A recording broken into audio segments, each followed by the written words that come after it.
This week, a wild police chase rips through Midtown. Every New Year's, we are expecting something to happen. Plus, a joyride on the subway tracks. And a war of words between city leaders on crime. What I heard today really sounded like a 5-year-old throwing a temper tantrum. Right now, Fox 5's Crime in the City. Here are some of the crimes from across the 5 boroughs. We begin this week in Manhattan, where 8 people are hurt, 3 of them police, in a wild car chase through Midtown. That chase happened just after 1:30 this morning, about 10 blocks from Times Square, from the New Year's Eve celebrations. And it started with officers responding to a fight between 2 people. Fox 5's Michelle Ross joins us live from Midtown. Michelle, walk us through what we know. Natasha, Teresa, this incident didn't last long, but the driver still managed to injure many people. It started at Madison Square Garden, ended here near 9th Avenue after the driver jumped the curb and struck this dining shed. A car bumper and other pieces of debris lay on 34th Street near 9th Avenue after a car tries fleeing from police. The NYPD says this started at around 1:30 in the morning New Year's Day when they tried to intervene in a dispute. The 44-year-old suspect jumped in his black Mercedes going the wrong way on 7th Avenue, striking police cars and pedestrians, even pinning a woman underneath a food truck before ramming into this outdoor dining shed. So I feel like every New Year's, we are expecting something to happen. Boris Torres owns Chirp, the Peruvian restaurant here, and says a few New Year's celebrations back, their register was stolen. The store was closed at the time of the crash. I'm really happy that it happened during regular hours and there were no customers, nobody was here. As a small business owner in New York City, they felt they were just getting over the obstacles COVID brought along with it. 9 people, including a police officer, were injured. This is all happening just a half mile from the Times Square celebration as people were wrapping up their New Year's Eve. As Boris rebuilds his business, he's reminded the material items can be replaced. Everybody that has gone through their struggles in COVID, I'm pretty sure everybody lost somebody that they knew one way or another. It makes you see things differently, you know, so I definitely appreciate my family and my loved ones a lot more, even my staff. And you can see there are workers out here now rebuilding the outdoor dining shed, but there are people inside dining, so the restaurant was able to open back up today. As far as it goes for the suspect, he is still in the hospital being treated at Bellevue. He was taken there in critical condition. Charges against him are still pending. Now we head to Queens, where a man accused of assaulting a teenager is shot dead by police. People on edge near Jamaica Station in Queens. This after officers shoot and kill a man who allegedly pulled a gun on them. And as Fox 5's Michelle Ross found out, that suspect was on parole for a previous criminal charge. MTA police shot and killed a man on Friday night near the Jamaica LIRR train station.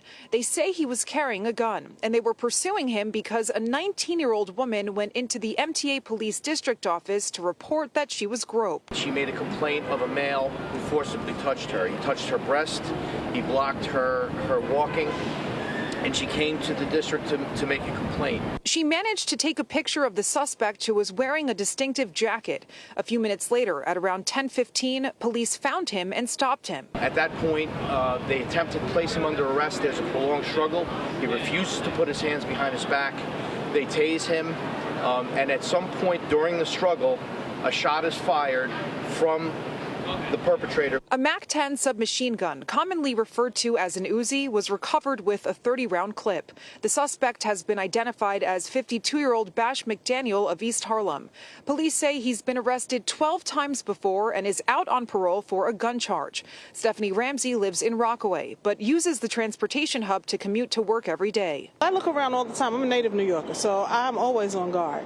Okay, so yeah, but now I'll be even more vigilant to make sure I pay attention, because after finding out about that, that's crazy. Bridget Buchanan says she always keeps a watchful eye. Reading somebody's body language, how they speak to you, like a lot of the time you have to pay attention and see if they have guns on them or knives or weapons. And being a younger woman and just a woman in general, it's really scary just knowing all these things that happen. The MTA will track where the gun came from and how it ended up in the hands of someone on parole for a gun charge. The New York Attorney General's office will lead this investigation, as it always does with every police-involved shooting. This MTA police-involved shooting is the first since 2011. Back in Manhattan, Mayor Adams is hitting back at critics after touting the city's latest crime stats. So Mayor Eric Adams touting the latest numbers from police showing a drop in crime, but he also says that a push by the public advocate could reverse those numbers. Everybody's talking about this new bill that the city council wants. Lizette Nunez, outside City Hall with more on the war of words between these two. What's going on? Well, things definitely got a little spicy between both of them. This came as the new crime stats were just released. So Mayor Adams attributing it to community policing and also increasing police officers in those high crime neighborhoods. Now, it's no secret that Mayor Adams and also public advocate Jumaane Williams typically don't see eye to eye when it comes to public safety. And that was evident during this exchange of words.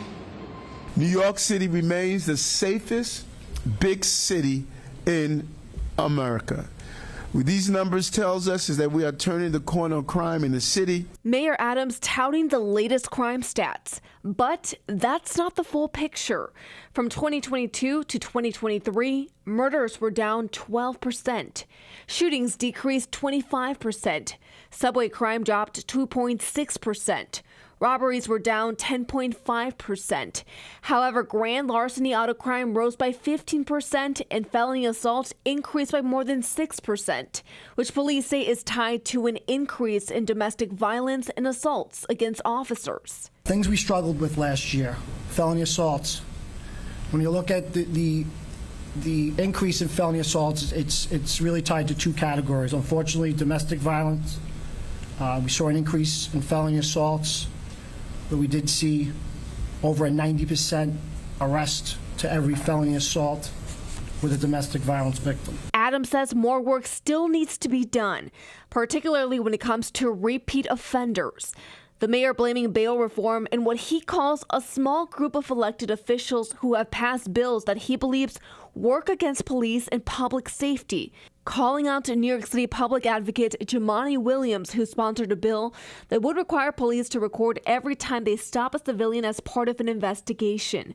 The bill passed City Council a few weeks ago. I find it astonishing. We have a public advocate who pushed for this police bill. He lives in a fort. He lives in a fort. He doesn't take the subway. So to be able to advocate to erode the ability of police to do protection when you have an entire army protecting your family and you drive around with police protection. And I don't know when the last time he was on the subway system. The public advocate fired back at Adams. What I heard today really sounded like a 5-year-old throwing a temper tantrum, grabbing at straws because he didn't get what he wanted. Our city needs not a bratty 5-year-old. They need a leader right now. And my hope is that Eric will decide to be that leader and step up. And once again in Queens, an empty subway train in Forest Hills gets taken for a joyride on the tracks. The NYPD is asking for your help in identifying a group of people who entered a train's operating compartment and went on a joyride. This happened at the Forest Hill 71st Street station in Queens. A group of individuals took over the train controls. They operated the car going northbound for only a short distance before they got away on foot. But still, short distance or not, they got the controls. Anybody with information should call Crime Stoppers 1-800-577-TIPS. Next in Brooklyn, a 15-year-old boy shot and killed outside a NYCHA building in Canarsie. Police are investigating the deadly shooting of a teenager in Brooklyn. We have Citizen App video. It shows the scene at East 102nd Street at the NYCHA Bay View Houses in Canarsie. About 9 o'clock last night, officers responded to a 911 call. They found a 15-year-old, Javal Lawton, with a gunshot wound to the chest. He was later pronounced dead at the hospital. There have been no arrests so far in this case. And finally, a New Year's greeting turns to violence inside a Bronx subway station. The search is on for 4 suspects wanted in the stabbing of a man on the subway platform in the Bronx. It happened on the southbound D train platform of the 182nd Street, 183rd Street train station in Fordham Heights on New Year's Day.